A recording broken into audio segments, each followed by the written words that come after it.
Speed, performance, being the best, that's what S&S is all about. With S&S Cycle's history of racing and high performance, the T143 was just a natural. In 2003, S&S released the Tribute 145 engine, but the focus back then was on custom bikes with aftermarket frames. So the fact that the 145 was over an inch taller than a stock engine wasn't a problem.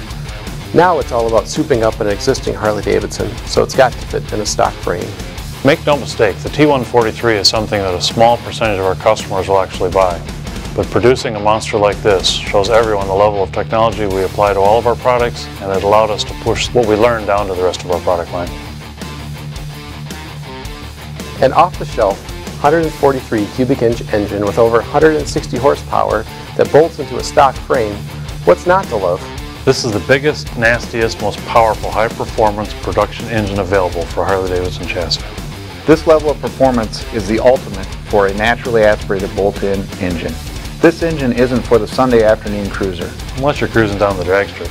The T143 appeals to the same kind of guy who ran big block V8s and 60s muscle cars.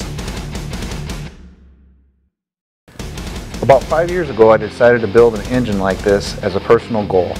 I had a running prototype in my bike by the spring of 2012. We've always published pretty conservative dyno numbers at S&S.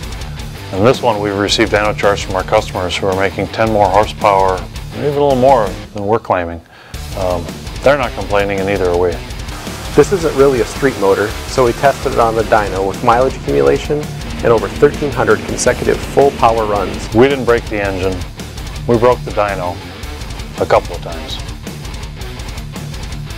Making an engine this big and this short was a lot tougher than we thought. We had to develop a shorter cylinder head that flows enough to feed this big motor.